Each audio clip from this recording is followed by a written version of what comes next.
Bonjour, Bonjour. bien le bonjour. Hello, hello.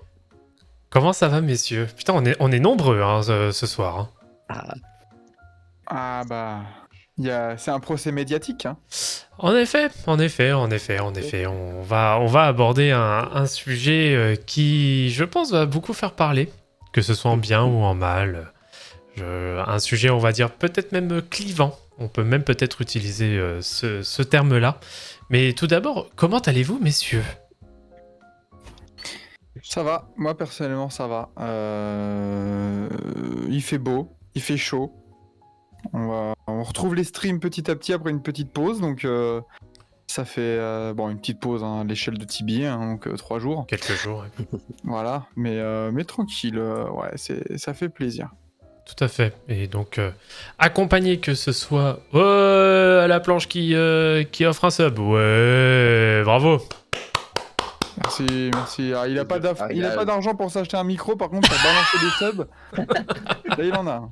Exactement. Et d'ailleurs, il a offert son abonnement à Franck, tiens, Mister Triple Double. Parfait, ça. Qu'on retrouvera jeudi lors de la grande finale des quiz de l'été. Et c'est exactement ça, en effet, qui sera finaliste jeudi. D'ailleurs, rendez-vous jeudi 20h pour la grande finale du quiz avec de nombreux lots à gagner. Donc gros sujet pour ce soir. Hein. Donc on va aborder le sujet de Kobe Bryant, mais avant tout, déjà on a Kevin qui est le cas, qui est présent du coup en vidéo, en cam avec moi, et accompagné en vocal de Quentin avec la planche et de Maxime qui est le Club 115 et qui est le dictateur et qui est tout ce que vous voulez. Voilà. Yes, je suis revenu imposer ma loi. Tout à fait. T'es revenu nous jouer de mauvais tours comme la Team Rocket. Oh oui, magnifique. Voilà. J'exige un montage de moi... En miaous. Oui, j'allais le dire. Attends, comment il s'appelait le Pokémon qui arrivait après, bon, un peu plus tard, là? C'est Culbutoke ? C'est Culbutoke, voilà. Ah ouais. Intestable sur Pokémon. Ah putain. Ah, ça c'était la bonne époque, purée. C'est clair. Et bah c'était une époque où justement on pouvait voir évoluer un certain Kobe Bryant. Alors, du coup pour mettre un petit peu la genèse de ce tribunal, alors comme je l'avais déjà dit précédemment, ce ne sera pas un tribunal comme les autres, où on va pas faire le jugement du joueur qui était Kobe Bryant, parce qu'on sait très bien que voilà, c'était quand même un joueur exceptionnel, et en soi, je pense qu'on sera tous d'accord sur le sujet. Cependant, le but de ce jugement, tribunal, bon, moi j'appellerais ça plutôt peut-être pas une remise en question, mais peut-être comment dire, peut-être une mise au point. Une mise au point, voilà, merci pour la précision. Une mise au point parce que, alors, c'est vrai qu'on constate depuis, alors à tort ou à raison, hein, et pour le coup, même dans le chat, on est tout à fait preneur aussi de vos avis, mais on a clairement l'impression que depuis son décès, donc en janvier 2020, le 28 janvier si je me rappelle bien, on a un peu l'impression que sa carrière a été, comment dire, embellie, romancée. Donc voilà, on a un peu l'impression que depuis, aux yeux de certains, Kobe Bryant est le GOAT absolu, inclassable, en tout cas hors norme parmi les autres mortels, etc. etc. Donc, il y a un mot pour ça, ça s'appelle modifier. Une carrière modifiée. Ou faire du révisionnisme. C'est toi qui vois. C'est toi qui vois. Mais voilà, donc le but de ce tribunal ou de jugement, même si je pense que le terme n'est pas forcément adapté, mais c'est de faire un peu déjà à la fois la rétrospective de sa carrière, revoir aussi bien sûr les accomplissements qu'il aura pu faire dans le passé. Bah c'est exactement ça la patate de José Ramirez. Moi, déjà bonsoir. La fin tragique de Kobe renforce-t-elle son niveau de gotitude? Voilà, c'est en effet de faire une mise au point, notamment vis-à-vis de ça. Donc ça y est, j'ai perdu ce que je voulais dire tout à l'heure, mais c'est pas très grave. Donc voilà, ça va être le but donc de refaire un petit peu sa carrière, de revoir ses faits d'armes, de revoir aussi ce qui aurait été moins bien au fil de sa carrière, et de pouvoir, on va dire, avoir un certain regard objectif justement sur tout ça, et d'en sortir une conclusion en effet de si la carrière de Kobe Bryant est revue depuis en effet son accident tragique ou pas. Donc pour cela, on aura alors déjà la partie civile, donc on aura donc le cas qui sera là pour le défendre. Voilà, avec sa robe de Laker.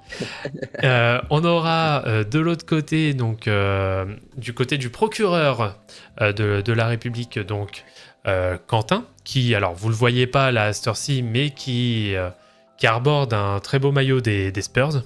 Donc je vous laisse deviner l'affect qu'il a pour Kobe Bryant.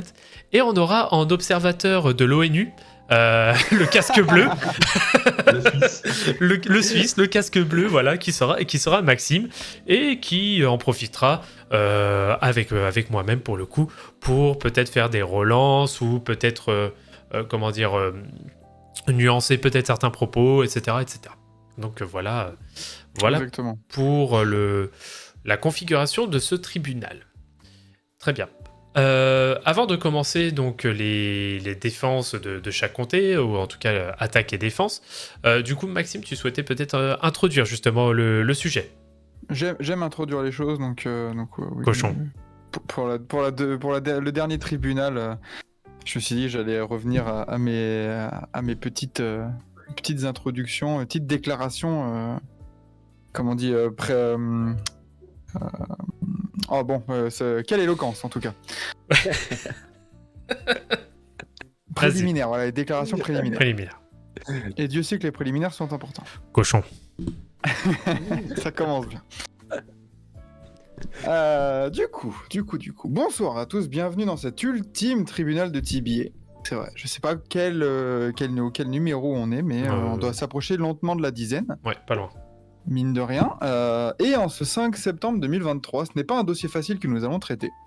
Exit les joueurs problématiques, les équipes pourries. Coucou les Clippers et l'équipe de France, hein, on a fait que ça de toute façon. Et les Sixers. On a fait les Sixers dans le tribunal ? Ouais, James Harden, Doc Rivers. Hein. Oui, mais genre, Ouais. les Clippers, on les a traités en tant qu'équipe, tu vois. Tout à fait. Non, tout à fait. Nous attaquons ce soir à une icône de notre sport. Kobe Bryant, né le 23 août 1978 à Philadelphie en Pennsylvanie, était un joueur de basket américain ayant fait une grande carrière en NBA. Un joueur arrivé très tôt dans la ligue et laissant un impact non négligeable sur la NBA, un scoreur magnifique, avec une défense de fer, ne l'oublions pas, mais surtout une mentalité et une éthique de travail à toute épreuve.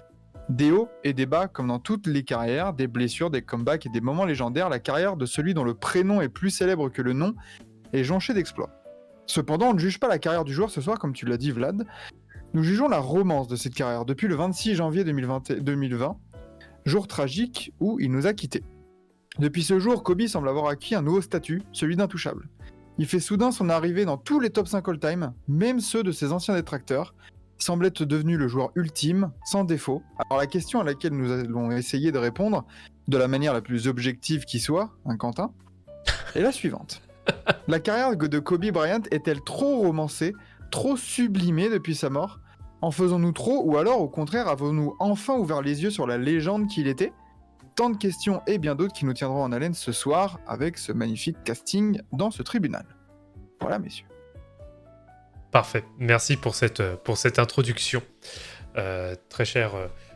Je sais pas quel rôle je peux te donner là, du coup. Ouais, aussi l'observateur. Je suis le greffier. T'es le moi. greffier. Ok, d'accord. Très bien, merci, monsieur le greffier.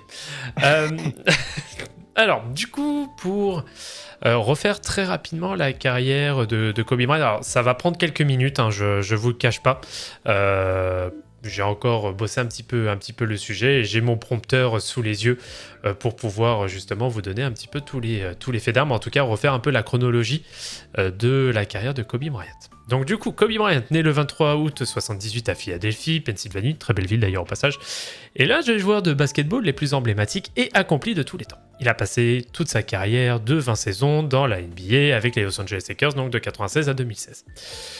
Déjà, première partie de carrière, alors je ne vais pas revenir forcément sur la carrière au lycée, je pense qu'il n'y a pas trop besoin de revenir sur le sujet, hein, on sait très bien, et je pense qu'on en a déjà suffisamment entendu parler un peu à gauche à droite.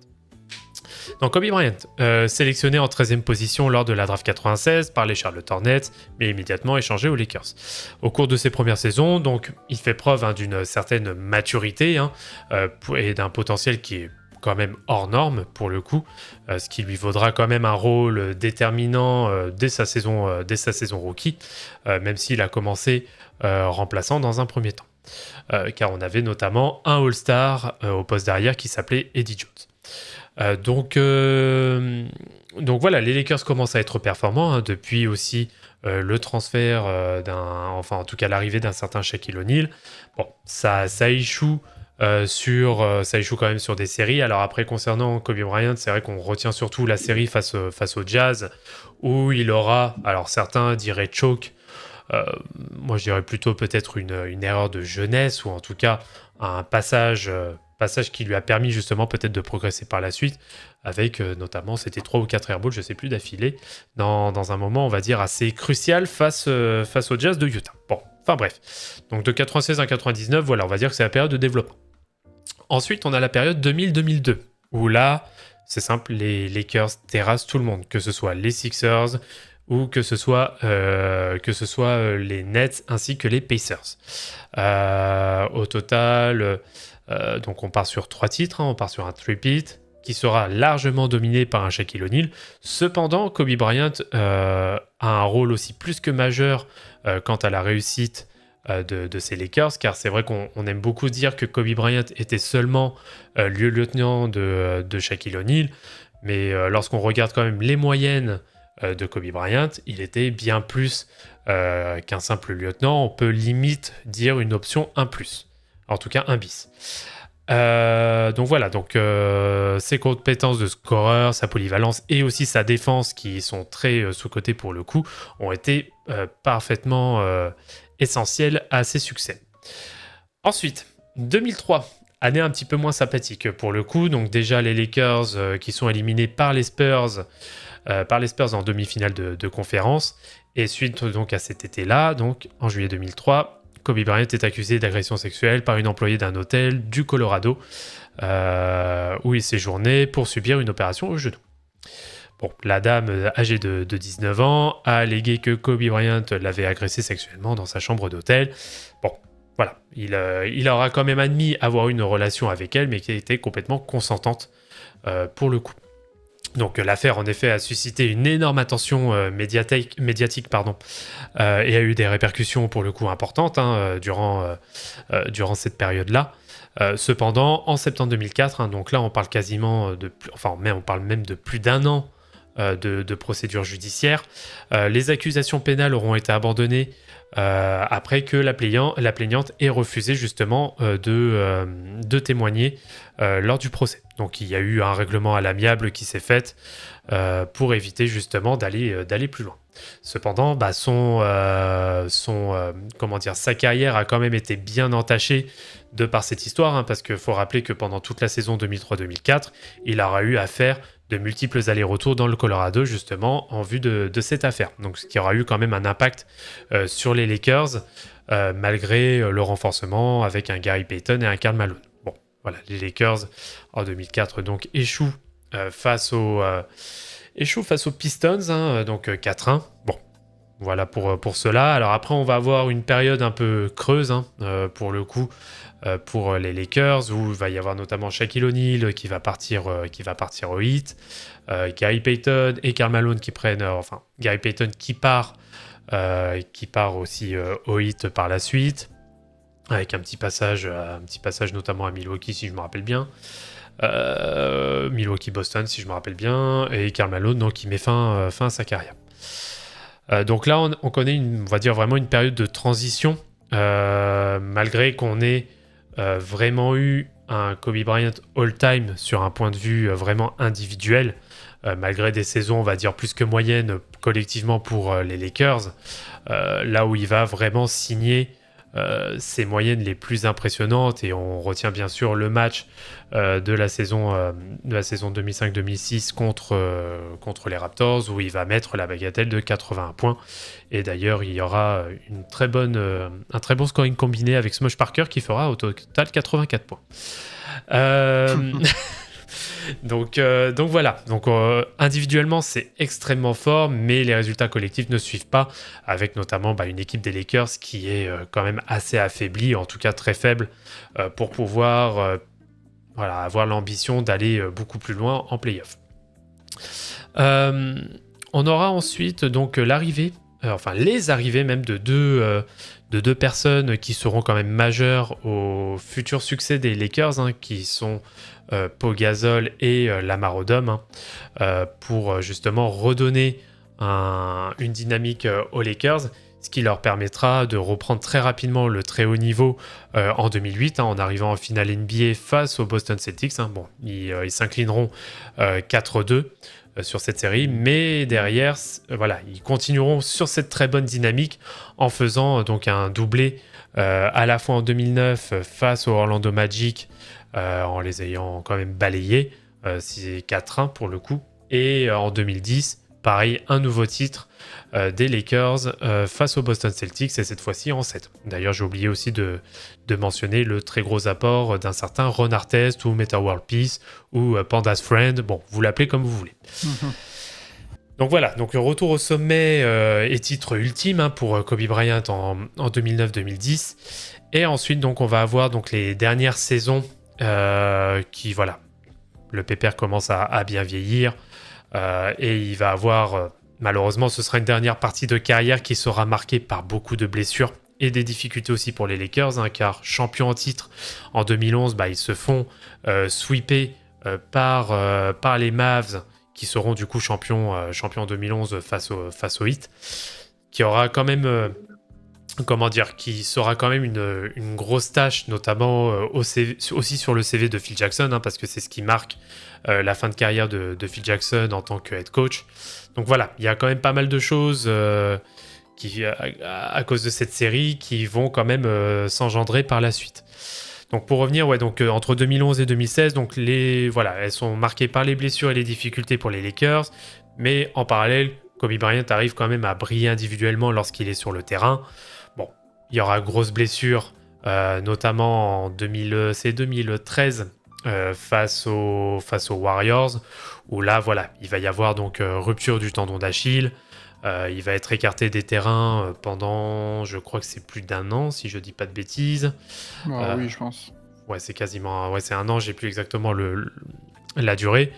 Mais bon, il y aura ça, et après derrière, il va réenchaîner quelques matchs, mais il va se reblesser au plateau tibial. Bon, on les connaît, les fameuses blessures de compensation suite à grosses blessures musculaires ou en tout cas de tendons qui aura lieu précédemment. Donc voilà concernant sa carrière, et bien sûr, donc, il y aura le Farewell Tour sur la saison 2015-2016, donc une vraie tournée d'adieu qui sera notamment marquée par son dernier match en carrière, sur lequel donc il s'imposera face au Utah Jazz, en collectant juste la bagatelle de 60 points, et aussi, parce qu'on oublie d'ailleurs ce détail, grâce à ce match-là, les Lakers éliminent de la course au play-off le Jazz. Ça, faut le rappeler, qui était vraiment en ballottage pour pouvoir, s'il gagnait face aux Lakers, le Utah Jazz se qualifiait pour les playoffs en 2016. Et ça n'aura pas été le cas à cause de ce match-là. Donc en résumé de la carrière de Kobe Bryant, donc on a 5 titres, on a 2 titres de MVP des finales, on a 2 médailles d'or olympiques avec l'équipe américaine, donc en 2008 et 2012, une multitude de records, je vais même plus les faire tellement qu'ils sont énormes, et d'accomplissements individuels. Ses moyennes de carrière en saison régulière sont d'environ 5 points, 5 rebonds et 5 passes par match. Son héritage, bien sûr, perdure non seulement par ses performances sur le terrain, mais aussi par son éthique de travail, donc ce que l'on appelle la Mamba Mentality, sa détermination et son engagement envers l'excellence. Et malheureusement, donc, Kobe Bryant nous quittera en janvier 2020 suite à un accident tragique d'hélicoptère, laissant malgré tout derrière lui une empreinte indélébile dans le monde du basketball. Voilà pour le résumé de la carrière de Kobe Bryant. Maintenant, battez-vous. Merci, c'était forever. Merci, c'était forever. Donc, on va peut-être laisser d'abord, dans un premier temps, la parole à la défense. La parole à la défense, en premier, forcément. Parce qu'il n'y a pas vraiment d'accusation, peut-être, c'est pour ça. Oh, alors dans ce cas, parole à l'attaque. Alors allez-y, maître Quentin, je vous en prie. Alors, les chefs d'inculpation S'il vous plaît. reconnu à l'égard de Monsieur Kobe Bryant. Déjà, d'après ses fans, il aurait été franchise player des Lakers toute sa carrière. Bon, ce qui est vrai, c'est qu'il a été lieutenant pendant un quart de sa carrière. La fin de carrière, jonchée de blessures, mais plutôt désastreuse, surtout au niveau de ses relations avec ses coéquipiers. Julius Randle et D'Angelo Russell peuvent témoigner, je pense. Ensuite, parlons des 22 points de moyenne en Elimination Game. Voilà, 22 points. Pour, à ce qui paraît, un top 3 attaquant all-time, d'après certains. Ensuite, nous avons les différents cas de croquage dont il a pu faire preuve, surtout dans certains matchs importants. Votre honneur, vous avez parlé d'un certain match contre le Jazz tout à l'heure. Ce n'est qu'un exemple parmi tant d'autres. Ensuite, n'oublions pas que Monsieur Kobe Bryant, tout n'est pour rien quand il y avait Shaquille O'Neal. Voilà. Une sélection All-Star, parce qu'on m'a déjà vendu le fait qu'il avait 18 sélections All-Star, machin, que c'était énorme, d'accord. Parlons d'une sélection All-Star à 13 points de moyenne en jouant 6 matchs. Sélection donc frauduleuse. Ensuite, les pourcentages en carrière, c'est proche de James Harden en Game 7. 32% de moins, 44%. Et encore, je ne vais pas dans les détails parce que les saisons en moins de 40% existent chez Monsieur Kobe Bryant. Ensuite, nous avons bien évidemment une saison sans playoff pendant son ultra prime, quand il mettait 35 points de moyenne. Voilà, c'est pas fou. Le fait que pendant les finales 2000, 2004 et 2008, il ait été affreux. Le fait qu'il explose le nez de Monsieur McBeepy en 2002 pendant les finales de conférence. Et je finirai sur un cas de vol. Le vol du MVP des finales 2010 à l'encontre de son coéquipier, Monsieur Pogazol. Et je pense avoir fait le tour des chefs d'inculpation. Et du coup, alors comment formulez-vous les chefs d'inculpation exactement, maître? Fraude, déjà. D'accord. Usurpation de titre. De titre honorifique, bien entendu, avec les franchise player lieutenant. Du coup, vol à l'étalage au vu du final MVP volé en 2010. Ouais. Pour les blessures sur Monsieur McBeepy et sur les jeunes rookies des Lakers dans les années 2010. D'accord. Du coup, il y avait la fraude pour All-Star. Le croquage, comment est-ce qu'on pourrait justifier cela? Ah, c'est à vous de me dire, maître. Égoïsme. Voilà, cas d'égoïsme flagrant dans un sport collectif. Ouais, je pense...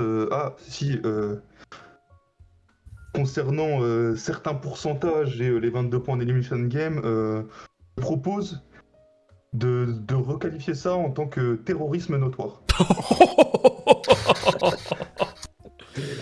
Très bien, très bien. Pour répondre aux témoins Loris dans le chat, je ne parlerai pas du Colorado, je vais me concentrer sur le sportif, sinon la victoire serait trop facile.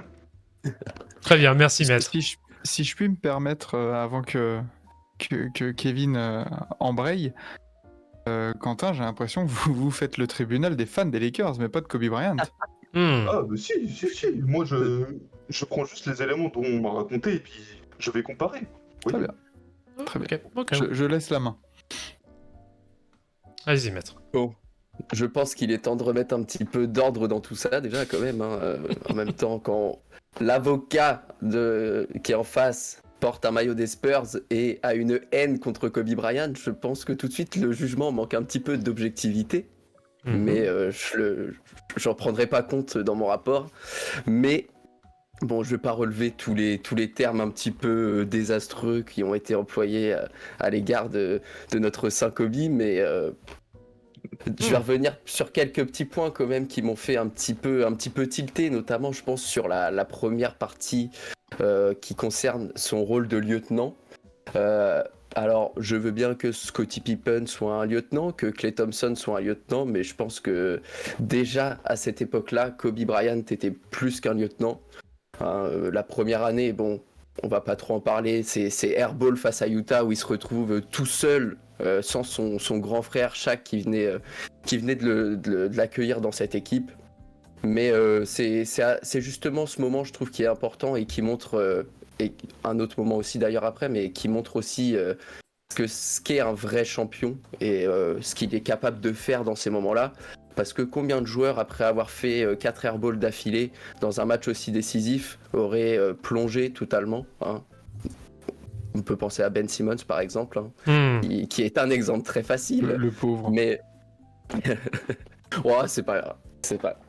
Mais je pense que ces 2 années-là après ont été charnières pour la suite. Et oui, Shaq était dans son prime et Shaq et Kobe, bah, on en parle quand même comme le plus grand duo all-time.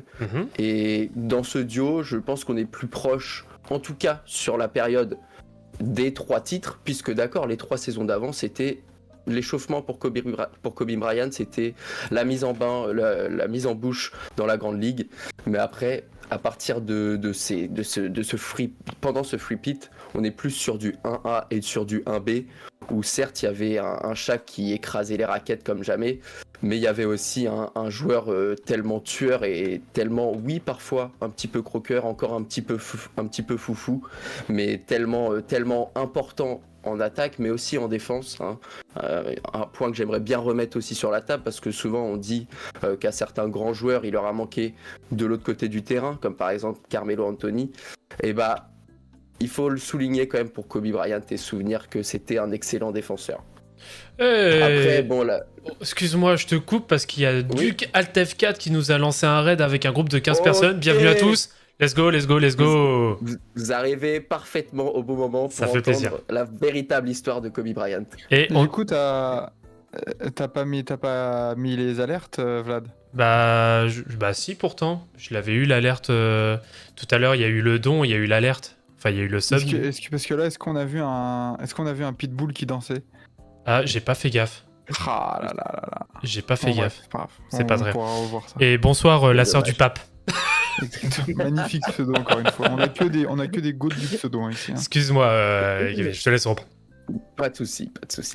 Mais donc du coup, cette belle époque dorée amène derrière sur une époque un petit peu plus compliquée, et déjà forcément la rupture avec Shaq qui est, selon certains, un petit peu trop de la faute de Kobe Bryant. Mais le grand Shaq l'a lui-même reconnu quelques années plus tard que c'était avant tout une guerre d'ego.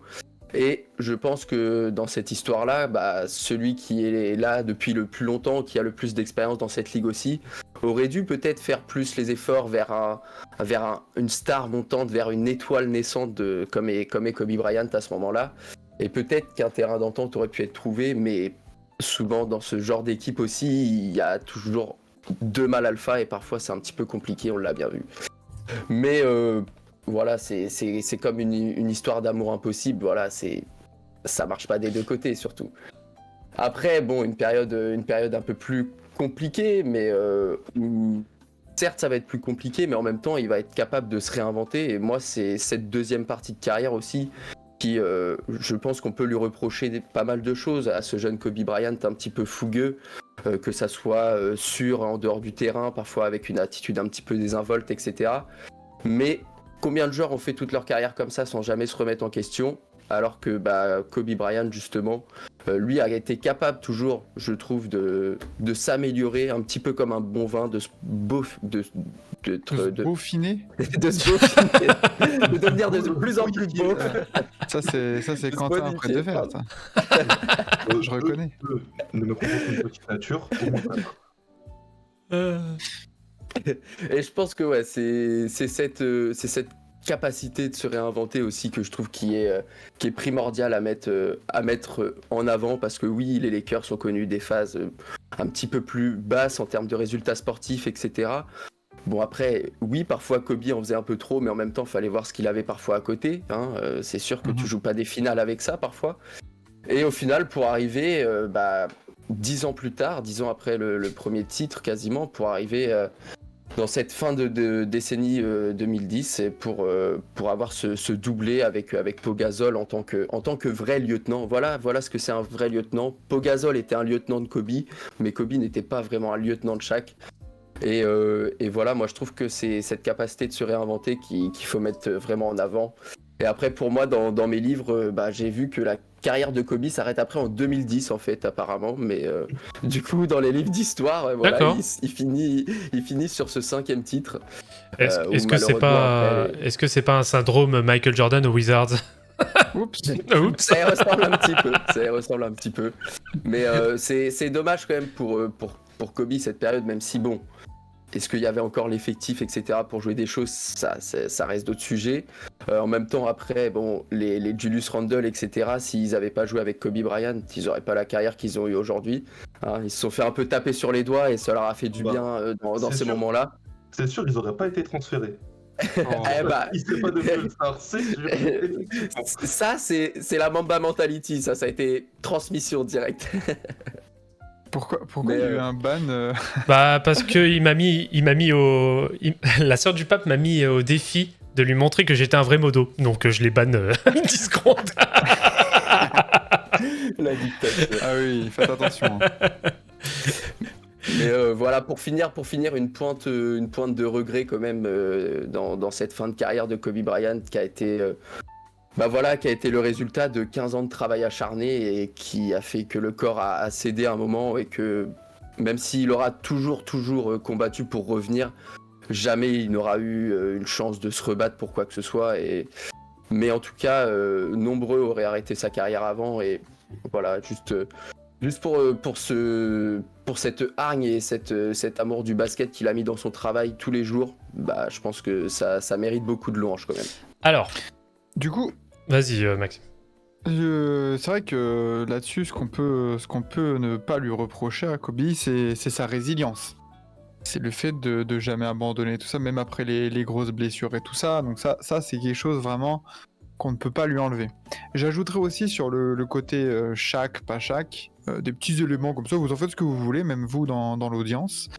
Les stats de Kobe Bryant en playoff avec Shaquille O'Neal. On est sur du 22,6 points, 4,8 rebonds, 4,4 assists en 119 matchs. Et sans Shaquille O'Neal, on a quand même 89 matchs, donc c'est assez équivalent pour des moyennes de 29,1 points, 5,4 rebonds, 5,2 assists, du coup en 89 matchs, avec des pourcentages meilleurs, du coup, sans Shaq. Voilà. Vous en faites ce que vous voulez. Très Avec bien. 2 titres, du coup, tout seul, entre guillemets, donc sans le gros Shaq.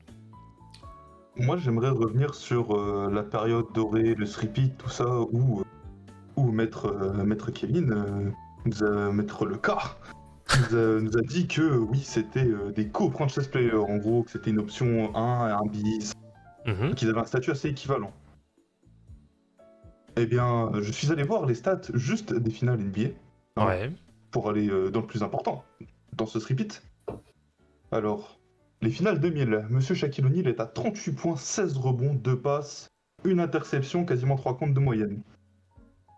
Très très gros stats. Quelle finale ? Les 2000. Ok. Je vais toutes les faire. Jusqu'à 2004. Je vais faire les finales 2000, 2001, 2002, 2004. Monsieur Kobe Bryant est à 15 points, 4,6 rebonds, 4,2 assists, une interception et un contre ennemi, avec d'excellents pourcentages de 36% au tir et 20% à 3 points. Qu'il est taquin. En étant défendu par Reggie Miller, 150 ans. Ensuite, les finales 2001.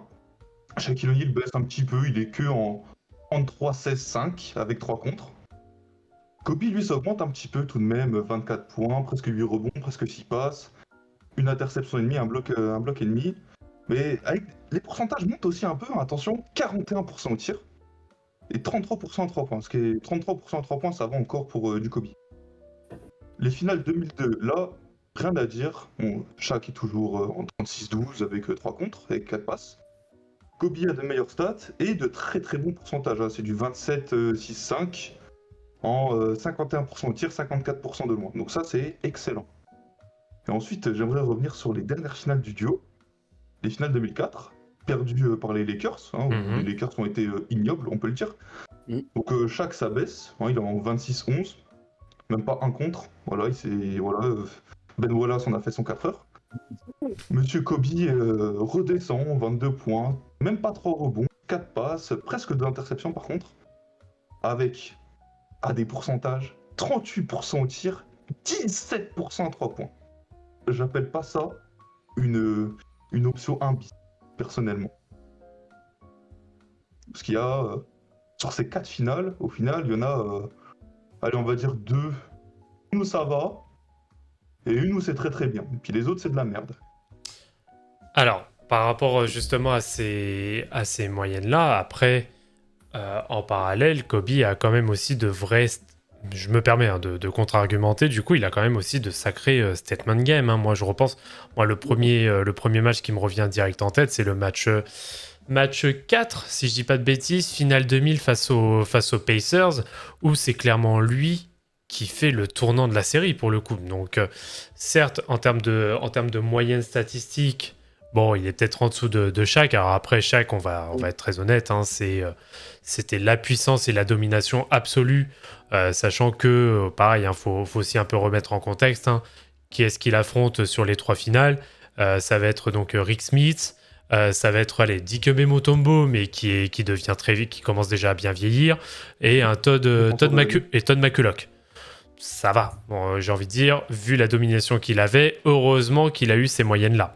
Alors qu'à côté, Kobe Bryant, certes, c'était quand même lui qui avait, on va dire, quasiment les plus grosses confrontations directes. Je reprends Allen Iverson en 2001, Reggie Miller en 2000, et en 2002, c'est... Allez, non, bon, Kerry Kittles, ça va, ça devrait aller, mais il a eu quand même pas mal de fois à défendre, notamment sur Jason Kidd. C'est pas non plus n'importe qui. Après, Kobe Bryant, on le sait bien, a été aussi utilisé notamment défensivement avec ses qualités défensives sur l'homme, parce qu'on sait que Kobe Bryant à son prime, c'est même plus qu'à son prime, C'est très sérieux. c'est extrêmement sérieux défensivement.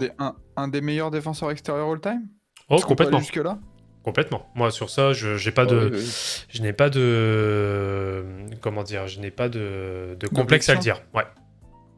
Après, sur ce fameux Game 4 là dont vous parlez, monsieur le juge, Kobe est certes à 28 points avec 52% de tir, très très propre, à côté d'un Shaquille O'Neal en 36-21.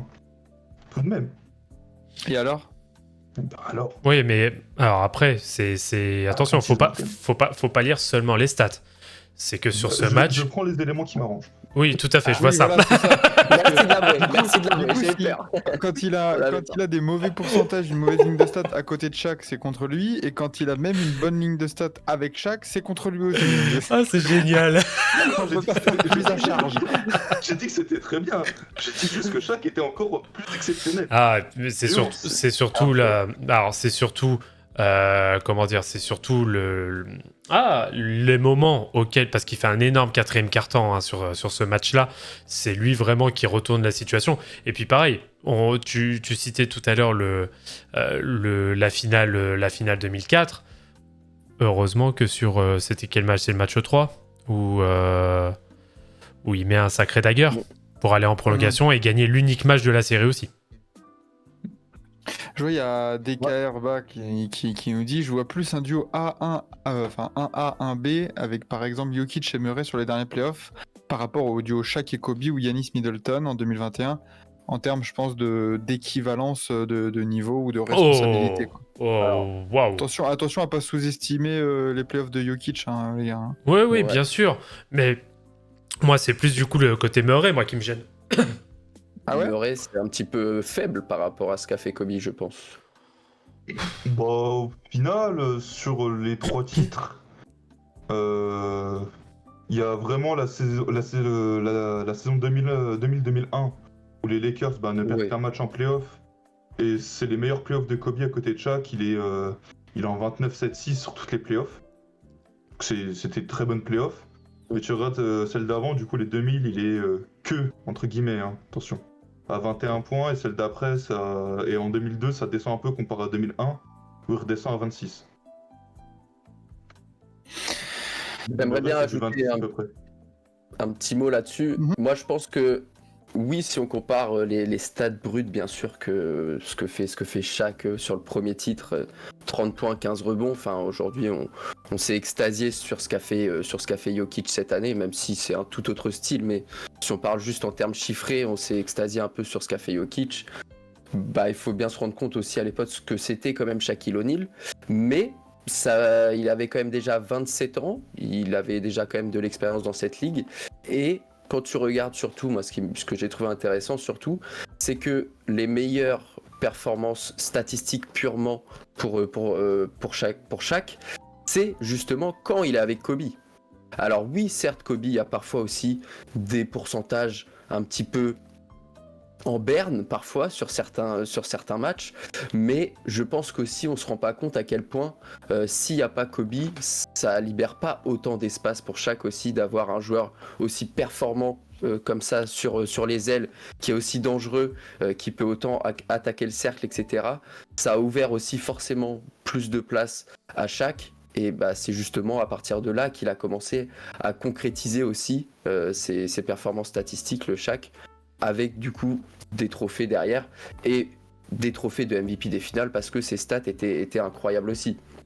Donc c'est vrai que le terme lieutenant, en fait, j'ai un peu du mal parce que moi, par exemple, quand je pense à lieutenant, je pense que par exemple Tipeee et Manu Ginobili étaient les deux lieutenants parfaits de Tim Duncan.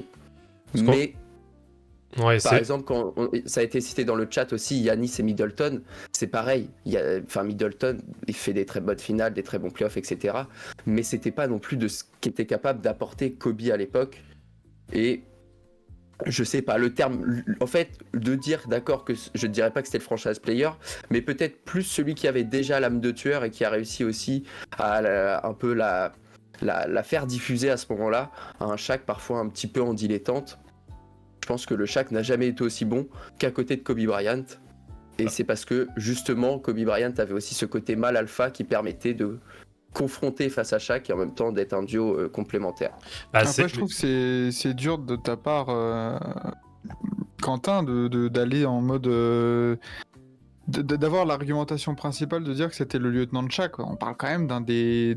si ce n'est le meilleur pivot de tous les temps. Et après, personnellement, dans ma définition que j'ai du lieutenant, c'est un joueur qui ne peut pas gagner par lui-même. Or, Kobe a montré que sans Shaq, il a gagné. Ah, mais c'est pour ça que dans mes chefs d'inculpation, j'ai précisé un quart de sa carrière. En effet. Au début, enfin après, oui, Kobe était capable d'être un bon franchise player. Donc du coup, je ne peux pas dire le contraire. Donc du coup, c'est un quart d'accusation que vous faites. Exactement. Mais en fait, moi, là, mon début d'accusation ne se porte que sur le début, tu vois, enfin le début, presque la première moitié, on va dire, c'est-à-dire son temps avec Shaq. Parce que trop de fois, je vois des trucs passer en mode oui, c'était Kobe devant Shaq, machin et tout. Non. Factuellement, non. Bah non. Non, c'est pas pour rien qu'on dit Shaq et Kobe, hein. Ouais. Mais c'est juste pour remettre l'église au centre du village. DKR, il nous dit Murray sur les derniers playoffs, il en 26-7-6, c'est monstrueux. On n'a pas dit le contraire. Attention. bien sûr. Non, on a clairement pas dit le contraire, mais Donc, c'est voilà. Kobe en 2002. Non mais. C'est une autre époque. Alors attention, c'est voilà, il y a aussi tout ce contexte à remettre en ligne de compte.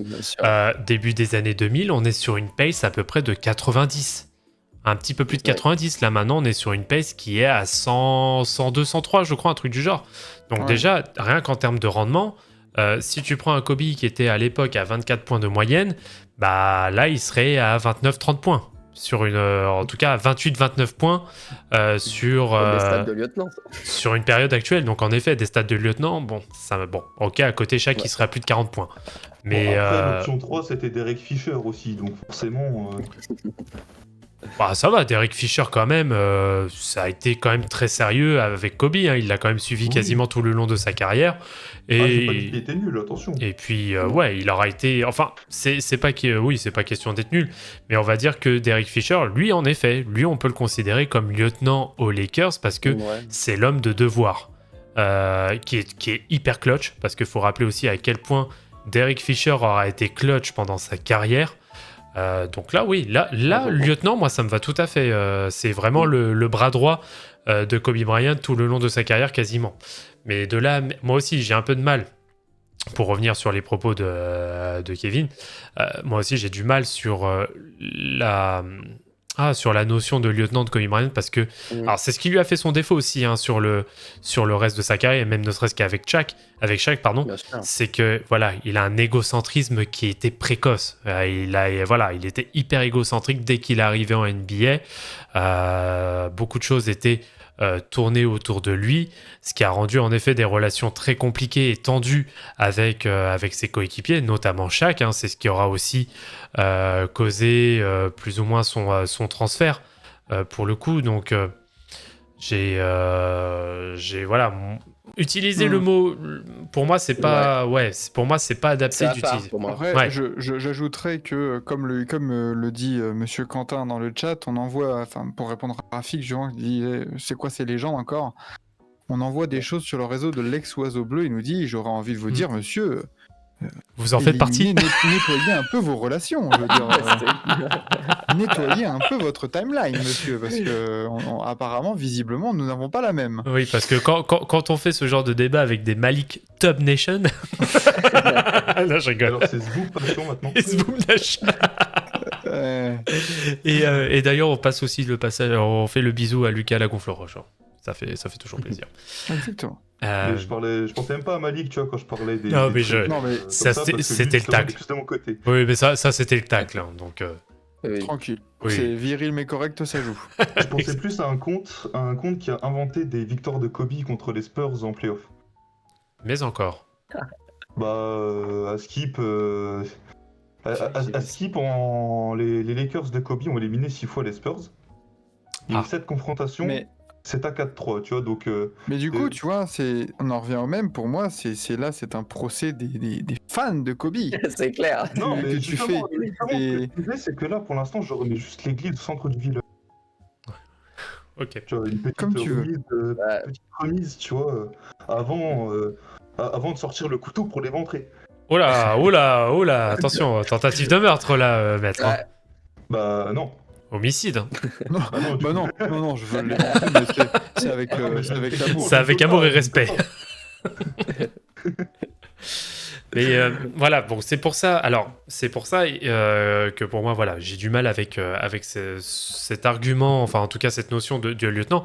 Mais par contre, pour aller un petit peu plus loin justement dans sa carrière, c'est clairement ce qui lui fera défaut pendant, on va dire, la période de disette entre 2004 et 2007-2008, où là, oui, c'est très compliqué. Bah, là, c'est de la surutilisation, hein, comme pas possible. Alors, il lui est énormément reproché de monopoliser le ballon. Alors certes, il avait des moyennes qui étaient exceptionnelles, notamment au scoring, mais peut-être justement, alors certes, l'équipe des Lakers à cette époque-là était loin d'être flamboyante, hein, pour le coup, mais... Il avait déjà la main au dôme. Ouais, enfin, Lamar Odom, bon, il peut pas non plus tout faire à lui tout seul. C'est surtout l'apport de Pau Gasol derrière qui aura été déterminant pour la suite des Lakers. Donc, voilà, accusation de surutilisation, où là, à certains moments de sa carrière, oui, il lui est plus que reproché de monopoliser le ballon et de prendre surtout des décisions individuelles, notamment en fin de match, qui sont très contestables le concernant. Donc, voilà, c'est là aussi où on va avoir peut-être ce travail qui sera fait par la suite et ce qui mènera les Lakers justement au titre. Mais est-ce que justement si... comment dire mais tous les grands joueurs monopolisent le ballon. Ouais, mais attention, faut revoir. Il y avait certaines copies de Kobe. Putain, elles étaient plus que noircies. Hein. Il n'y a pas de fumée sans feu, hein, comme on dit. Hein. Oui, Toutes les légendes, même extrapolées, même exagérées, ont tout de même un fond de vérité. Hein. Ouais, tout à fait. Bien sûr. Mais sur cette fameuse période, là, entre 2004 et 2007, est-ce que je peux me permettre une petite comparaison ? Allez-y. Est-ce qu'on serait pas sur du T-Mac Prime ? Ouf. C'est-à-dire, je fais mes stats dans une équipe qui soit va pas en playoff, soit finit au premier tour. Entre quand et quand ? Entre le départ de Shaq et l'arrivée de Monsieur Pau Gasol en 2008. Ouais, 2004-2008, quoi. Parce que t'as une saison sans playoff et deux autres où ça finit au premier tour. Il y en a une, ça va en 7 et l'autre, ça va en 5, je crois. Donc vous résumez une carrière de 18 années en 4 années de médiocrité. Non, je on va parle dire. juste de cette période. Je parle juste de cette période. Parce que on était dans l'ultra prime de Kobe. Et l'ultra prime de T-Mac, c'était un peu le même délire. Tu vois, je suis meilleur scoreur, mais mon équipe pue la merde. 4 ans. C'est pas Bon, une après, T-Mac, honte. ses équipes ont toujours que la merde au final. Oui. Non, parce que bon, Ultra Prime de Kobe, Je sais pas, ouais. Bah, ça t'es va, sur un hein, Français. le Prime de Kobe, même en 2011-2012, il tourne à 28 points de moyenne. Hein. Oui, mais c'est parce C'est que t'as une saison à 35 points de moyenne et tu dépasses pas le premier Alors, tour. est-ce- Ça, c'était surtout Alors, ça. Oui. que dire de James Harden dans ce cas-là? Ouais, c'est ce que Ah, j'allais James dire. Harden, il va se faire enculer.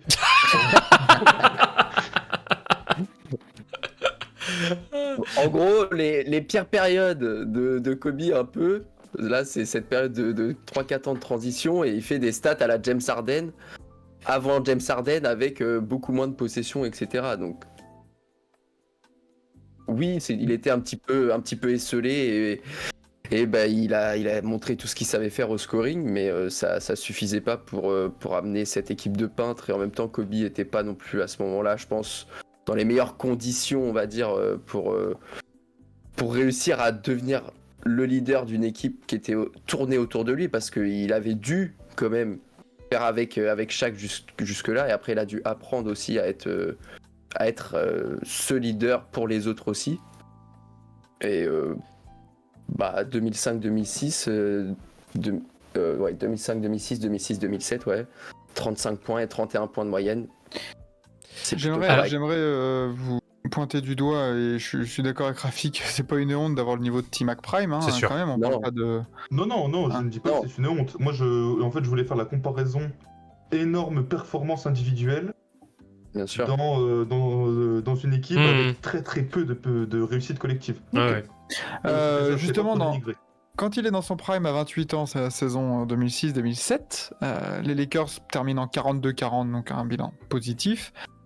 Voyons un peu le roster de ces Lakers. Nous avons du coup Monsieur Kobe Bryant. Mais avec lui, nous avons Monsieur Shaman Williams, Smoosh Parker, Jordan Farmar, rookie, Sasha Vujacic, un sophomore, Maurice Evans, 3e année, Kobe dans sa 10e année, Luke Walton dans sa 3e année, Aaron McKee, 12e année, Vladimir Radmanovic, Lamar Odom, Brian Cook, Ronny Turiaf, sophomore, Andrew Bynum, sophomore aussi, et le non moins fameux Kwame Brown dans sa 5e saison. Alors moi, monsieur Quentin, j'ai envie de vous poser une question. Pourquoi la vérité autour de LeBron James 2018 qui emmène une équipe incroyablement nulle à côté de lui en finale NBA s'appliquerait, là où pour Kobe on ne trouverait pas des excuses mais plutôt des raisons de l'attaquer. Parce que là on part très très très très loin avec cette équipe. Hein. Ah oui, non, je ne dis pas que l'équipe était au niveau d'aller prendre un titre. Après, il y a quand même quand même un premier choix de draft avec Monsieur Kwame Brown. C'est sa 5e saison, mon ref. Il y a Lamar Odom qui était presque en double-double, quand même, en 16-10 quasiment. C'est quand même pas Pas mal. forcément. C'est bien, Luke c'est Walton- Clint Capella. Le pro Luke Walton, quand même, attention, Oh purée. qui réalise sa meilleure saison en carrière sur cette saison. Bah, Quand même. ouais. Tu sors les stats aussi ou 11,4 points, 5 rebonds et 4 passes. Moi je dis Très bien. à 38% à 3 points, 47% au tir. Moi je dis c'est pas mal. Role C'est player. bien, là tu nous donnes des stats de role player à la... je sais pas, qui tourne à 11 points de moyenne? Smash Parker. Smush Parker qui est aussi à 11 points de moyenne, 1,5 interceptions, 36% de loin, c'est pas mal. C'est vraiment pas mal. Putain. Ensuite Andrew Bynum, futur All-Star, quand même. Ah. Ronny Turiaf, légende française. Légende française, il a dit. Rien que pour ça respire la mauvaise foi. Le mec, il a joué avec Boris Dio, quoi. Genre. Il avait les restes d'un Aaron McKee aussi. Oh purée. C'est pas mal. C'est pas mal. C'est pas mal, il a dit. Alors, enfermez Alors, cet homme, s'il vous plaît. Mais alors, par C'est rapport à clair. ça, je vais rebondir parce que est-ce que justement le fait que Kobe soit un joueur énormément déterminé, qu'il soit un personnage déterminé, comme diraient certains, Est-ce que... Pardon, désolé. Est-ce que justement, c'est pas ça aussi qui lui fait énormément défaut pour le coup? Parce que, alors, je veux bien qu'on me corrige, hein, et si je dis une grosse connerie, mais en dehors de transfert, qui a réellement voulu jouer avec Kobe Bryant en dehors de, allez, Chris Paul, où le transfert a été avorté en 2010, et Dwight Howard, on connaît le cataclysme que ça a été. Qui a réellement, en dehors de... Parce que pour le coup, quand on regarde bien, alors je prends à partir de 2004, hein, pour le coup, parce que l'équipe avant était surtout axée sur Shaq. À partir de ce moment-là, où Kobe a clairement les clés des Lakers, qui a réellement... Et on prenait le cas justement tout à l'heure d'un LeBron James, pour le coup, qui a eu envie de jouer justement pour Kobe Bryant, parce qu'il avait clairement cette étiquette de joueur hyper perso qui ne pense qu'à sa gueule, voilà, et d'avoir toute la lumière au détriment du collectif. Voilà, moi, en dehors des cas Chris Paul et Dwight Howard, je vois pas qui d'autre a clairement déclaré qu'il voulait aller jouer avec Kobe Bryant pour le coup. Et je veux bien que tu me corriges si tu as l'info, le cas, ou même dans le chat si vous avez l'info. J'aimerais bien avoir justement cette précision. Est-ce Il y a que... qu'à dire que non. Où ils avaient eu un appel, les deux. Je sais plus qui avait appelé l'autre, il y avait eu Lucas Dirk où les deux voulaient peut-être jouer ensemble. Donc Ok. les deux voulaient bouger de leur équipe. Ah, mais dans le cadre où ça allait bouger de leur équipe. Ouais, bah en fait, ils voulaient jouer ensemble, mais en gros dire qu'ils voulaient rester aux Mavs et Kobe voulait rester aux Lakers. Oui, Ouais. alors en plus, c'est vrai que en reprenant ces saisons 2006 où Kobe Bryant était à deux doigts de demander un transfert. Ouais. Aussi. Il y a ça aussi à prendre en compte. Justement, en parlant de transfert, j'aurais une nouvelle question peut-être pour rebondir. Est-ce que, comme tu dis, Quentin, oui, il a traversé des périodes beaucoup moins fastes. On le voit dans la NBA d'aujourd'hui avec des joueurs qui, à la moindre difficulté, se barrent. Est-ce que ça peut pas être aussi un point positif dans sa carrière de dire, bah écoute, il a été fidèle à ses Lakers et à son équipe de toujours, et malgré les hauts et les très bas, il a été fidèle. Ah oui, c'est pour ça que tu Parce vois, que dans les scènes d'inculpation, tu vois, Parce qu'on on prend l'exemple de Damian Lillard en ce moment, en mode oui, il a raison de vouloir s'en aller parce qu'il a toujours été mal entouré et tout ça. Bah, Kobe Bryant aussi a été très mal entouré durant des années et des années et des années. C'est pas pour autant que on doit tout de suite tout remettre en question. Non, bah après, comme a dit Trôneur suprême Vlad, euh, il a demandé un transfert, ce qui était logique vu la qualité de l'effectif. Tu vois, ça rejoint un peu le cas de Damian Lillard, justement. Le parallèle est très juste, parce que les équipes n'étaient pas compétitives, tout ça, donc il a demandé son transfert, ce qui est normal, je trouve. Ensuite, les Lakers ont réussi à le convaincre de rester. Donc voilà, après, tu vois, ça a été bien pour les deux. Tu vois, lui, il leur a mis un petit coup de pression en disant bah bougez-vous le cul parce que moi j'ai envie de gagner. Mhm. Donc non, justement ça c'est louable, sa loyauté elle est plus que louable. Surtout avec Je ces voulais années-là. vous l'entendre dire. Ouais, mais je ne vais pas remettre en question la loyauté d'un joueur, moi-même étant très fan de Monsieur Tim Duncan. Qui est une sombre... Non, j'ai... Ok, vas-y, donne-moi ton adresse, j'arrive. Derrière Kobe dans le top 10, c'est ça que tu voulais dire? Non, absolument pas. Pour ça, faut avoir plus qu'un MVP. Aïe, aïe, aïe, aïe. Mais du coup, vu qu'on a bien parlé de sa carrière, de ses hauts, de ses bas, et allons peut-être dans le vif du sujet, après une heure, quel impact a eu sa disparition selon vous? Est-ce que ça a été à double tranchant? Est-ce que ça a été tout dans la glorification ou justement, comme moi je pense, c'est que c'est vraiment double tranchant dans le sens où on a eu énormément de fanboys et de glorification de la carrière de Kobe, mais aussi avec ça des détracteurs de plus en plus nombreux et de plus en plus volubiles, on va dire. C'est que là, c'est bon, dans la bouche en fait, c'est ça le truc, c'est que dans la bouche de certains, c'est le GOAT. Notamment quand on voit que genre je sais pas si vous l'avez vu il y a quelques jours, mais j'ai quand même vu des Kobe est plus proche de Jordan, que Steph Curry est plus proche que Magic Johnson. Bon, voilà. Donc il y a des extrêmes, mais aussi de l'autre côté, il y a des extrêmes dans le négatif. Donc bon, Vous pouvez- qu'est-ce que vous en pensez, ça, de l'influence de sa disparition? Moi, je trouve que tu as un peu bien résumé, que c'est à double tranchant. Parce que les débats ont ressurgi. Puis depuis sa disparition, enfin de plus en plus, tu vois, plus tu avances dans le temps après sa disparition, plus les débats s'intensifient, j'ai l'impression quand même. Donc oui, il y en a qui le glorifient trop, il y en a qui le descendent trop. Il y a peu de juste milieu. Tu vois, même moi, tu vois, je vais pas. Tu vois, je pense n'avoir jamais défendu Kobe dans un débat, tu vois. Tu vois, je vais pas le cacher, tu vois. Bizarre. C'est même pas que j'aime pas. Non, mais c'est même pas que j'aime pas le joueur, tu vois. C'est plus le Oui. story qu'il y a avec, avec l'équipe que j'aime, tu vois. Je fais, tu vois, du clubisme. Bien sûr. Voilà, je m'en fous. Mais après, moi aussi, ce qui me saoule aussi dans les débats, c'est oui, la trop grosse glorification. Mais après, voilà, je vais relever la glorification, je vais pas relever l'inverse, tu vois. Parce que Sinon, c'est pas dans mon intérêt. Sinon, pour pour rebondir sur ta réponse, Maxime, là dans le chat, non, je pense que la question de Rafik, c'est grosso modo, qu'est-ce qu'on a vu par exemple comme folie Ouais. sur Twitter qui va renforcer justement, qui va renforcer la glorification depuis sa mort. Moi, Bah oui. je peux, D-Rose, après sa blessure, quand il revient, même en forme du côté de Minnesota,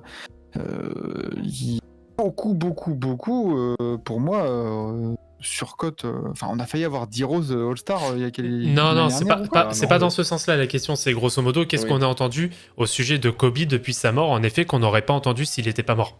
Bah, Ah oui, d'accord, ok, pardon. Bah, J'avais pas pris. Vas-y. Cette dualité un petit peu comme le disait Maître Quentin, c'est cette dualité un peu qui a fait que de s'intensifier aujourd'hui.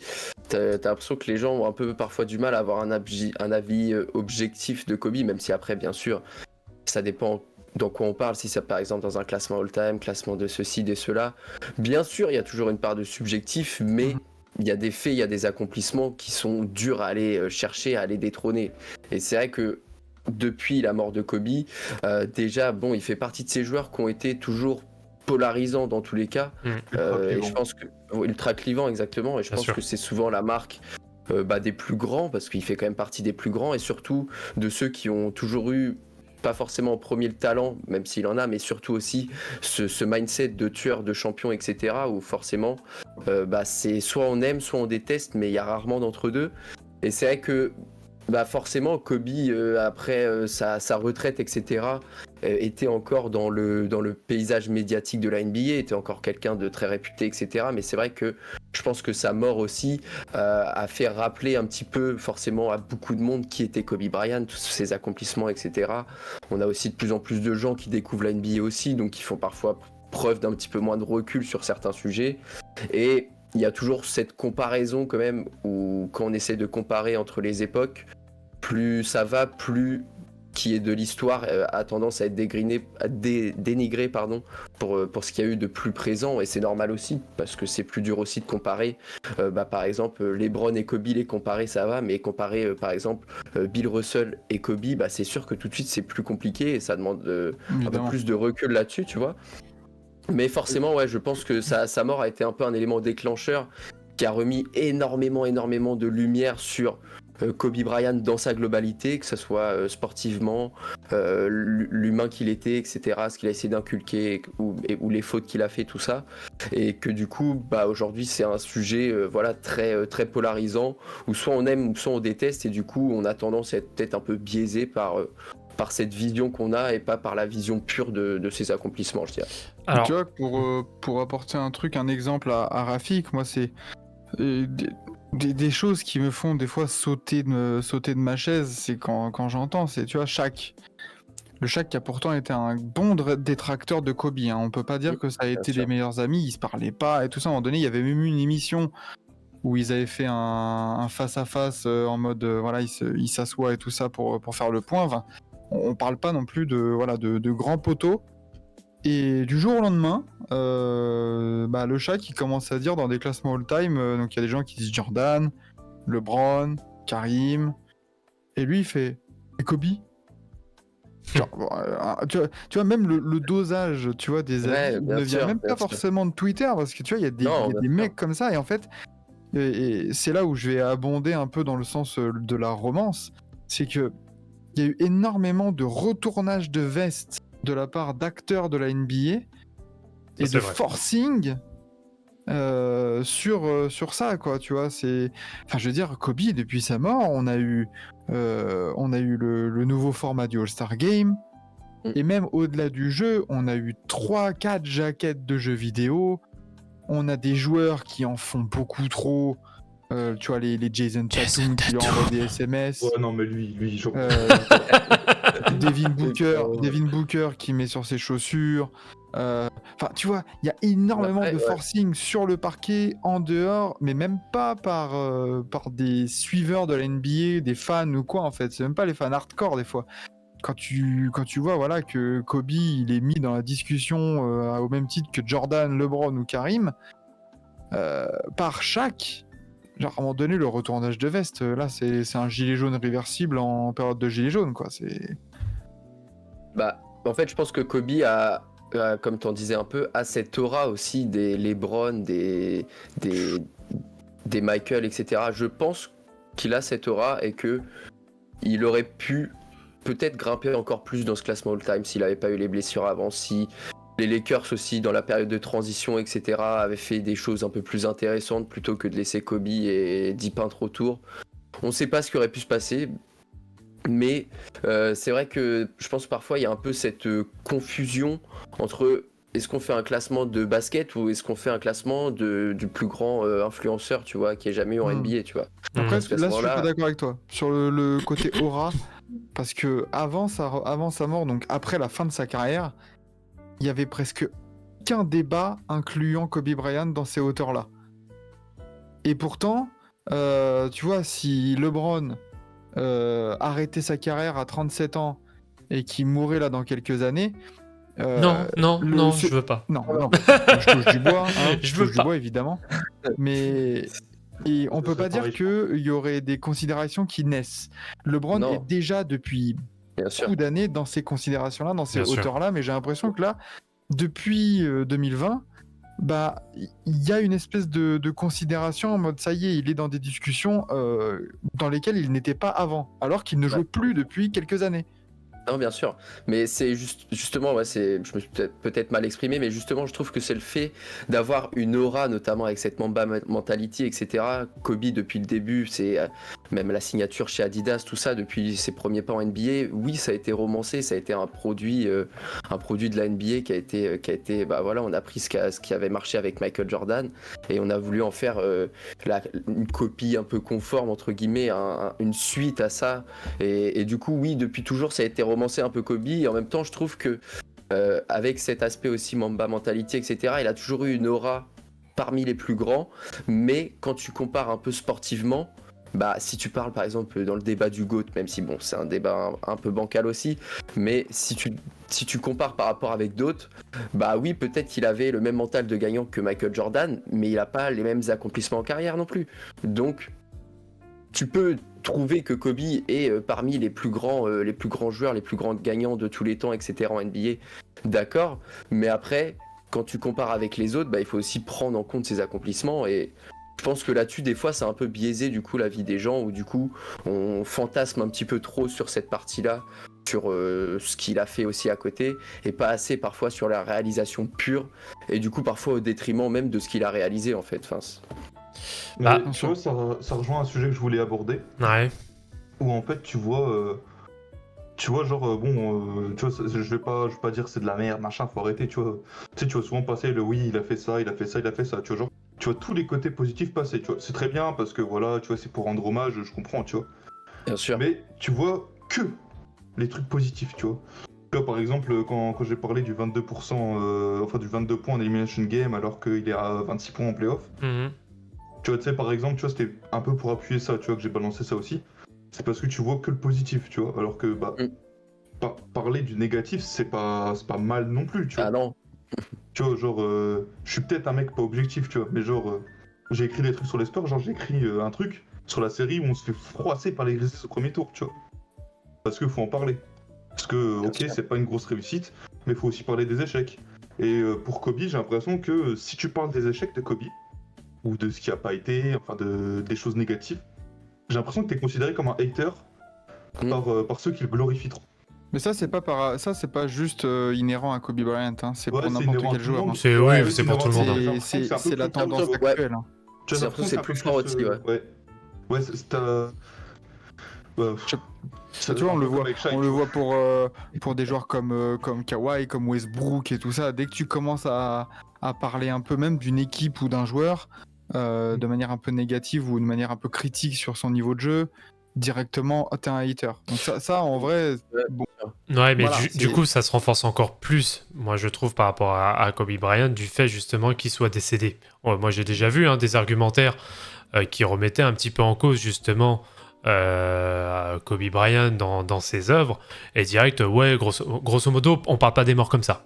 Frère, qu'est-ce que tu racontes? Oui, après, Will Chamberlain, il y a des gens qui lui chient dessus, il est mort, tu vois. Oui, non, bien sûr. Non, mais bien sûr. Mais en fait, moi ce qui me gêne, dans la merde, sinon. moi, ce qui me gêne par rapport à ça, et on va reprendre un peu justement le Mamba Mentality, c'est que c'est complètement déformé par tout le monde.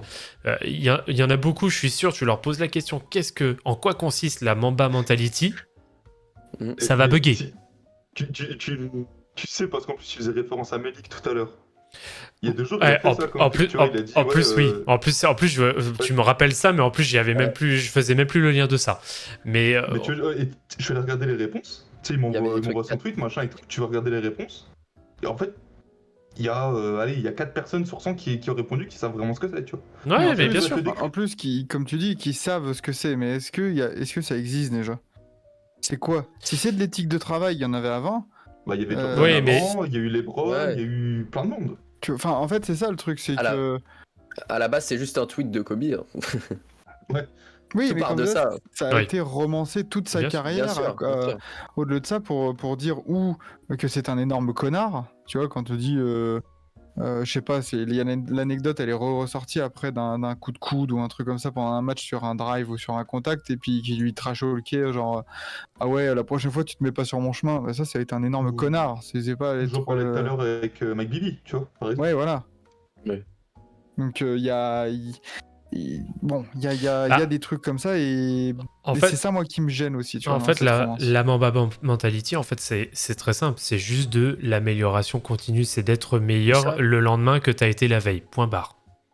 C'est juste ça. Et de mettre, alors c'est surtout ça aussi, c'est que, alors voilà, c'est là où on va en venir aussi sur le sujet de la Mamba Mentality, c'est que les gens pensent que la Mamba Mentality, en tout cas, le fait d'être meilleur de jour en jour, c'est obligatoirement de faire comme Kobe Bryant, c'est-à-dire d'aller taper du shooting à 3h du matin parce que tu as une insomnie, etc., etc. Sauf que non, c'est d'adapter les moyens à tes capacités. C'est surtout ça, en fait, le truc. C'est d'adapter aux joueurs que tu es, à ce que tu aspires, et aussi aux moyens que tu as. Mais ça, les gens, ils n'ont pas l'air de comprendre, de pas comprendre cette notion-là. Et en effet, il y a beaucoup de romances autour de ça. Malheureusement c'est comme ça, mais voilà, ça romance en effet énormément de choses. Après il y a le Black Mamba, du coup, le surnom de Black Mamba, où on sait que ça va avec notamment cette volonté d'attraper la proie et de l'abattre, de la tuer, de la tuer. Donc bon, c'est voilà, je pense qu'on mélange beaucoup de choses et on n'arrive pas à faire clairement justement la part des choses et les notions que chacun peut avoir vis-à-vis de ça. Mais c'est en soi, la Mamba Mentality, c'est juste un principe de vie, c'est d'être meilleur tous les jours. Bien sûr. Et en effet, on romance énormément cela, moi je trouve. En tout cas, c'est mon avis sur la question. Sachant que c'est quand même cocasse pour un joueur qui a eu une carrière un peu sinusoïdale. Hein. Des très hauts, des très bas, et encore un retour en haut. On peut pas dire que... je veux dire que ça soit une progression constante et au top, tu vois. Ouais, c'est pour ça, de toute façon, que ça a été... Il y a une certaine logique quand même dans sa carrière. Je vais rejoindre ce que va avancer, je pense, Kevin. C'est que, en effet, il avait la phase, on va dire, d'apprentissage aux côtés de Shaq. Après, il a appris en ayant les clés du camion lui-même, et de savoir justement ce que ça demandait par la suite pour pouvoir gagner, parce que pour moi, le vrai prime de Kobe, pour moi, c'est la saison 2009-2010. Pour moi, c'est là où il Ouais, est je suis d'accord. à l'excellence. Parce que il sait composer avec les autres, ce qu'il n'a pas forcément été capable de faire auparavant. Et moi, je revois très bien, suite à, alors je sais plus c'est la victoire sur quel match face à Orlando, où direct après le match, il débriefe avec Pau Gasol, justement, de détails, juste sur des choses qui sont très bien faites, et comment derrière les remettre en place, etc. Et pour moi, c'est là où vraiment il a la science du jeu à son paroxysme. Donc moi, je trouve que c'est plutôt... je trouve que sa carrière est plutôt... En tout cas, pas sinusoïdale. Je pense que c'est plutôt des étapes qui lui ont permis justement d'atteindre l'excellence. Bon, après, malheureusement, à partir de 2013, c'est beaucoup plus compliqué avec les blessures, etc. Bon, là, c'est une période, on va dire, à part. Mais en tout cas, qui compte dans sa carrière, parce qu'il a quand même aussi fait de bonnes performances, malgré toutes les blessures qu'il aura eues. Donc, ouais, moi, je trouve qu'il y a une certaine logique quand même dans sa carrière. C'est ça, et puis... Je vois Rafi qui nous met sa définition de la Mamba Mentality, c'est un peu, oui, grosse confiance, travail, attention aux détails, etc. Ça va avec. De toute façon, tous les grands champions ont ces ingrédients-là dans leur carrière. Et j'aimerais rajouter aussi qu'on lui reproche de ne pas avoir, d'avoir eu des périodes de trous et tout ça, mais quel joueur n'en a pas eu quel joueur all-time n'en a pas eu? Je veux dire... tu vois, moi, même... ce que je reprochais par rapport à ça, tu vois, par exemple, c'était plus, il a eu les périodes de trous pendant son ultra prime, tu vois ce que je disais tout à l'heure. Moi, c'est plus ça. Est-ce que c'est de sa faute? Non, c'est pas que de sa faute. Il a peut-être une part de responsabilité. Après, voilà, à cette époque-là, j'avais 6 ans, donc voilà, excusez-moi. mais je pense que, comme dans toute situation où il y a des couilles, tu vois, t'as des couilles des deux côtés. Je pense. Ouais, mais bon, après, on pourrait... Je veux dire, ça, c'est pas quelque chose qui me choque, en tout cas, dans la considération de la carrière, parce qu'il y a tellement d'éléments à prendre en compte, d'ingrédients, de contexte et tout ça, que voilà, c'est assez compliqué. On a vu les rosters dans cette période. Et oui, tu vois, il mettait 35 points, c'est peut-être pour ça que tu dis que c'est son ultra prime, mais justement, peut-être qu'il mettait 35 points parce qu'il n'y avait personne à côté. Et on voit bien que quand ça regagne, il retombe dans des... Ou quand l'équipe redevient compétitive, il redescend à des 28, 29, 27 points de moyenne, qui restent des moyennes très très acceptables. Mais voilà, tu vois, genre il n'était pas obligé de croquer ou de forcer tout ça. Donc moi, je rejoins plutôt Vlad dans le sens où son prime, sa maturité en tant que joueur, elle arrive vers 2008, 2009, 2010, quoi. Ah oui, sa maturité, oui, moi je parlais plus de prime en termes de niveau, d'athlétisme, de machin, tu vois, parce que les 27-28 ans, c'est généralement la période où le joueur est à son apex, c'est son apex, quoi, tu vois. Ouais, bien Puis sûr. après, ce que tu disais, pareil, avec les effectifs, bah après, entre 2004, on va dire, après que le Shaq parte, et 2007, on va dire que l'effectif change pas trop, mais t'as juste une saison au milieu où au final, il prend plus de tirs que d'habitude, tu vois. C'est la saison à 35 points. Parce que tu regardes la saison à 31 points, il prend 22 tirs. Il avait déjà pris 22 tirs avant, il en prend déjà après. Puis il y a vraiment une saison où il s'est lâché, quoi. Ouais, bien sûr. Après, n'importe quel champion, je pense, avec entouré d'une équipe comme ça, aurait eu le jeu qui se serait énormément refocalisé sur lui. Et surtout que Kobe, là-dessus, lui, il avait jamais de problème à prendre un tir, même s'il venait dans le P1, quoi. Enfin, ça là-dessus, ça posait pas problème, quoi. Non, tout à fait. Bah écoutez, je pense qu'on est déjà bien avancé. Est-ce que vous avez d'autres arguments peut-être à avancer, messieurs? Bah moi je dirais juste que, tu vois, au niveau de la mentalité, machin et tout, enfin plus avec les coéquipiers cette fois. Tu vois, moi j'aime pas la mentalité un peu qu'avait Jordan avec ses coéquipiers. Kobe avait l'air d'avoir la même. Ouais. Donc moi c'est aussi un des trucs, tu vois, tu sais qu'on parle de sa legacy, machin. C'est aussi un des trucs, moi personnellement, qui font que je n'apprécie pas énormément le joueur. Mais alors, du coup, est-ce que pour en arriver où il en est arrivé, est-ce qu'il aura fallu pour lui, justement, pour sa propre carrière, en passer par là? Est-ce que c'était une condition pour qu'il puisse atteindre ce niveau d'excellence, justement? Peut-être que oui, peut-être que non, parce que t'en as qui ont réussi à atteindre un niveau d'excellence sans... Désolé, je vais le dire, tu vois, mais sans être un connard avec ses coéquipiers par Ouais, moment. bien sûr. Tu vois, par moment, hein, tu vois, oui, il peut... genre avec Pogazol, il y avait une vraie... Une vraie alchimie, ouais. Oui, voilà, une vraie Ouais. alchimie, une vraie fidélité Mhm. entre les deux. Mais tu vois, genre avec d'autres, c'était pas pareil, tu vois. Donc, puis je me dis, il y a d'autres joueurs qui ont eu ce niveau d'excellence sans être des connards, tu vois. Donc Bah. je sais pas, peut-être que lui, oui, il fonctionnait comme ça, tu vois, sûrement. Mais moi, je n'aime pas, tu vois, j'aime pas cette mentalité, tu vois. C'est juste ça. Alors, Rafik, justement, alors il fallait être là dès le début. Comme d'hab, Ouais. hein, tu viens toujours à la ramasse. Hein. Il vient mais toujours en retard et il part toujours en avance. alors, j'ai bien précisé que, alors, bon, vu qu'on était sur un format tribunal, le but n'était pas de faire le tribunal de la carrière de Kobe, comme je l'ai dit comme je l'ai dit En au début préambule. en préambule, merci.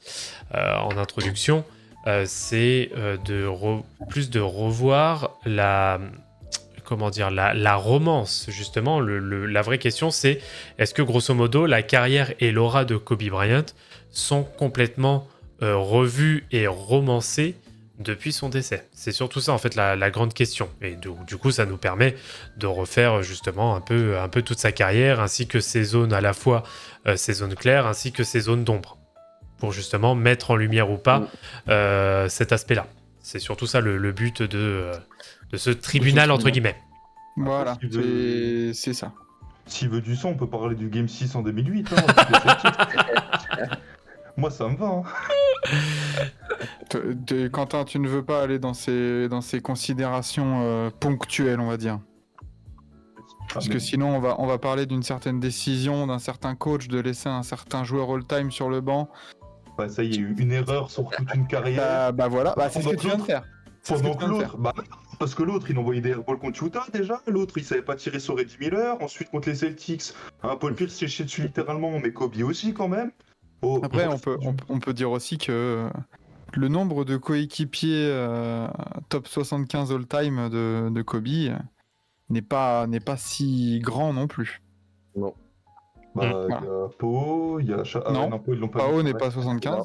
Ouais, c'est vrai. Il y a que. Bah, Team non plus, du coup. Voilà. Quand même.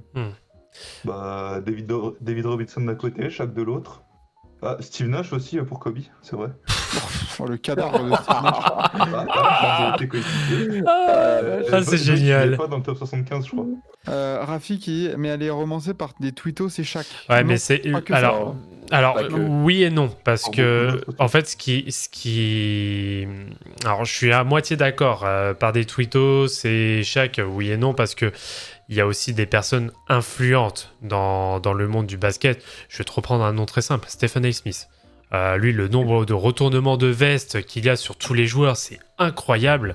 Mais Et, la NBA en elle-même. et- La NBA en elle-même, faut le même- dire. Hein, c'est... Et puis même la NBA, en fait, le problème, c'est que ce sont ces personnes, tu sais très bien que c'est le monde de l'influence, ce genre de personnes, qui vont, on va dire, plus ou moins faire diffuser une certaine vérité absolue, sans que ça le soit réellement le cas. Et malheureusement, tous ceux qui vont bouffer justement cette information-là sans forcément aller faire de la recherche, se documenter, etc., vont prendre ça pour acquis. C'est comme tous ceux qui regardent Hanouna, hein, pour le coup.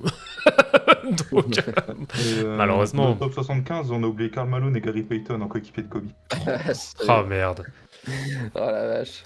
Ce sont pas des gens très crédibles, les stats. Si, Stephen A. quand Smith, même. si, il est plus que reconnu quand même dans la profession. Donc, Juste Je un dis de la c'est ça merde. le problème. Oui, voilà. justement, c'est ça le problème. C'est que Tu peux être influent et dire de la merde. Ça va. C'est ça. Ça peut aller ensemble. ça peut aller ensemble, tout à fait. Skip Bayless. Oui, bon, lui, j'en parle même pas. Mais malheureusement, ce sont des personnes comme ça qui ont le devant de la scène, qui ont les lumières et les projecteurs sur eux. Donc forcément, ils passent, entre guillemets, comme des messagers dits du peuple, entre guillemets, en tout cas, qui vont faire circuler un message pour que tout le monde l'assimile. Donc Mais après, tu vois, en effet, libre à alors, chacun de Rafik, faire ses recherches. Alors, et quand tu regardes, il y a, tu vois, le nombre de joueurs NBA ou d'anciens joueurs qui abusent sur le... sur le, On va sur dire le, sur le GOAT, mais sujet. juste top 3. Ouais. C'est un délire, tu vois, genre le nombre de témoignages, t'as l'impression qu'ils sont faux et qu'ils sont obligés de dire un truc incroyable sur Kobe, tu vois, genre c'est... Et t'en vois passer presque toutes les semaines, t'en vois passer 2-3, tu vois. Donc bon, non, il n'y a pas que des tweetos, il y a pas... Les tweetos, de toute façon, c'est con, hein. Les tweetos, c'est qu'un peuple, et nous on en fait partie, hein. Faut le voir comme un peuple de moutons, et ils attendent un berger pour avoir une opinion. S'il n'y a pas d'opinion de la part des personnes influentes ou de la part de la NBA ou quoi que ce soit, les tweetos, on va pas voir cette multiplication des sujets-là. Donc c'est clairement pas nous qui sommes dans notre fort intérieur, chacun des influenceurs, quoi. Non, tout à fait. Donc voilà, Avec voilà. la propagande Tim Duncan. Ouais, mais toi, vas-y, toi, avec ta propagande là. Donc Et non, du non, coup- c'est. Ouais, tu veux dire. Ouais, j'ai une dernière chose à vous demander, c'est qu'on en voit beaucoup aussi, et ça je suis pas du tout d'accord, et ça revient sur l'aura un peu dont parlait Kevin. On voit beaucoup un peu cette image du mont Rushmore de la NBA. Et là, sur ce fameux mont Rushmore apparaît très souvent Kobe Bryant. Est-ce que vous lui mettez dedans? Ça dépend, tu parles de quoi? Comme Le dit Kevin mont tout à l'heure. Rushmore de la NBA. Bah, le Mont Rochefort, Ouais, non, donc mais, top 4, quoi. Et même en termes d'aura, je mets pas. Kevin a dit tout à l'heure, et ça je suis d'accord avec lui, en termes d'influence, il Non. a influencé beaucoup de jeunes. Ouais. Non. Ouais, si, Bah, quand même, si, c'est- il en a si, influé. si, Ça a été si. un Sur la même produit période, marketing. non. Ça a été un énorme produit marketing d'influence pour la NBA, d'influence pour d'autres, parce que justement c'était surmédiatisé, ça faisait vendre. Donc en termes d'influence, on peut dire qu'il est dedans. En Si, et termes- puis il a tellement été ancré quand même dans le cerveau des gens que tout simplement, même toi, lorsque tu imites un show, tu fais Kobe. Voilà, c'est. Non, moi je fais Rondale Hollis Jefferson. Le Mais Jordanien. Non, Si je on pense parle d'influence, oui. Si on parle d'accomplissement dans une carrière, non. Hmm. Si on parle carrière tout court, hein. Oui, ça va avec. Hein. De toute façon, Oui. quand tu prends le Mont Ouais. Rochemort, ça prend tout l'ensemble. Hein. Voilà, Ouais. si tu prends tout. Non, je sais pas. pour moi, il en fait pas partie. Hein. Ah non. Bah non. Sur la même période, LeBron est devant déjà, de base. bien sûr. Ah oui, non, mais alors on parle de Mont Rochemort all-time Après, ça ou. dépend, oui, voilà. Ah oui, bien évidemment. Ah, ok, oui, d'accord. évidemment. Ok, Non, bah. parce qu'on voit- Tim Duncan est devant. On voit des Mont Rushmore avec Kobe à côté de LeBron, Jordan et Bill Russell, hein. Attention. Hein. Après, tu préfères voir Kobe ou Iverson? Oh, ça n'a rien à voir. Non, mais parce qu'on le aucun- voit aussi aucun des souvent, deux. tu vois, on le voit aussi Aucun des souvent. deux. non, mais là, Bah non, En mais. termes d'influence, justement, ce que je Ah je non, parle- mais- Non, mais c'est ça, tu vois. Non, mais il faut savoir nuancer. Là, Iverson, il a rien comme carrière à côté. bah oui. Ah puis c'est Oui, bon, bah oui. l'influence d'Iverson, c'est mettre des baguilles, on va se calmer aussi. Ah non, Ça non, va. non, avoir non, non, non, non, non, non, là, on va se fâcher, là, par contre. Ça va. Non, Non, non, mais non. sérieux. Palmarès Iverson, je mets des chaînes, j'ai des buggy et j'ai des C'est bon. tresses. Eh oh, ouais, Je parlez suis bien, un c'est pas alcoolique, le procès alcoolique d'Iverson, là, notoire, parlez c'est bien. J'ai joué en Turquie, j'ai été ruiné. Non, mais... Voilà. C'est bon. Ah, ça va, il va toucher 30 et quelques millions de dollars, là. Mais, Palmarès vache. d'Iverson, j'ai pris un match aux Lakers en 2001. Bonjour, je suis Allen Iverson, j'ai volé Reebok. Exactement. Oui, tu veux... Ah, j'ai cru que tu levais le Non, doigt. je montrais mes maillots en même temps. Oui, ils sont très beaux, tes maillots, au passage. Ouais, C'est j'adore quand dommage que Gus t'aies pas... Johnson fait tailler des- C'est dommage que t'aies pas le bleu. Ouais, bah ouais, il manque le trio là. Ouais. En fait, des dons. Ah, voilà, faites des dons pour financer le maillot Iverson Iverson bleu. De quel- bleu. Non, mais Ouais. sinon, pour revenir à ta question, non, c'est absolument pas comparable. Enfin, Ouais. Kobe, il met 10 000 soupapes d'avance à Iverson, ne serait-ce que sur la carrière. Donc, non, il y a clairement pas Est-ce- débat. est-ce- Palmarès d'Iverson, j'ai chialé à mon discours de Hall of Fame. Ouais, parle bien. Parle bien. Parle bien. Palmarès d'Iverson, à skip, je suis le meilleur joueur des Sixers, mais je suis pas le meilleur marqueur. Allez. Ah, palmarès d'Iverson, je suis un titre de Laylo quand même. Ah, ouais, Je ouais, sais pas. c'est bon, c'est pas le tribunal d'Iverson, merde. De ouf. Putain. Et pour le coup, en plus, au crédit d'Iverson, le seul qui a toujours soutenu Kobe Bryant, qui a toujours été premier fan de Kobe Bryant, c'est bien lui, tiens. Eh bah, voilà le femme. Hein. Oh, Voilà le vas-y, c'est bon. Oh, Bon, ouais. Ouais, allez, va. sur ce, c'était c'était TBA. Passez une bonne soirée. C'était forever. Allez, ciao, ciao. On revient. Aïe, aïe, aïe, aïe. Bon, De toute façon, ils connaissent même pas les jeunes. alors du coup, ce que je vous propose pour clore ce débat, c'est de lancer du coup un vote final, justement, après cette discussion, avec la simple question, est-ce que la carrière de Kobe Bryant est romancée, oui ou non? Ah, j'ai cru que t'allais dire peine de mort ou perpétuité. Chier. Bah, Surcoté. Encore. surcoté carrément? Bah, je sais pas, je Non. pense. Non, Non. non. Ouais, là, Bah, surcoté, Non, c'est quand même... glorification, si tu veux, mais surcoté, tu peux pas Ouais, dire. mais ça c'est pour toutes les stars au final un peu, je pense. Tu regardes. Non, pas pour LeBron. Quelle star n'est pas glorifiée? Non, monsieur. Oui, mais. Pas pour Iverson non plus. Pas Iverson. Comme on a dit les grands joueurs. Oh, salaud! Oh! Oh, le trait. on a dit les joueurs meilleurs que James Harden. Bravo Kevin. Ah là tu m'as eu. Ouais, mais par contre, parle bien Rafik, parle bien d'Embiid le français, je vais te ban, et je vais pas te ban que 10 secondes, là. Ah, ça va m'énerver. Embiid, le mec... Ouais, non, je vais rien dire. Allez. Tu fais alors. le vote ou pas? Ouais, attends, je suis en train de le faire. Du coup, alors, je vais peut-être pas mettre 5 minutes, je vais plutôt mettre 2 minutes, hein, pour le coup. Laissez Rafik tranquille. Et allez, Laissez Dorian tranquille. Free Rafik. voilà, le sondage est en cours, allez voter. J'ai la Voilà. vidéo dans la tête. Qui c'est qui touche à Dorian? Exactement. Merci le ref. Allez, je vote. Je sais pas quoi voter. Ouais, moi non plus. Bah, ne votez pas sinon. Ouais, si, je sais pas. Vaut mieux, je parle pas d'Embiid, en effet, vaut mieux. Félicitations, PD. C'est bien, Rémi, mais il a compris la leçon. Quand c'est Vlad aux manettes, faut pas mal parler Les de trois Embiid ou d'Iverson. Les 3 votes, oui, c'est Surtout que- tibillé, je suis mort. Surtout que Il y en a Rémi, qui il est fan des Celtics. Ah oui, une franchise. carrément. putain, c'est con que la Celtic era, ça fait déjà bientôt 40 ans. Ah, une... C'est con que les Sixers n'aient pas battu les Celtics depuis 1982. Mais qu'est-ce que tu me parles des Sixers? Qu'est-ce que j'ai foutu dans l'histoire là? Salut, tu veux me tirer dessus là avec ton Bah, on avec ton parlait maître, d'Embiid. avec ton mec qui montre sa bite en camp d'entraînement là? Qu'est-ce que tu me racontes là? Ah, il est plus chez nous, lui.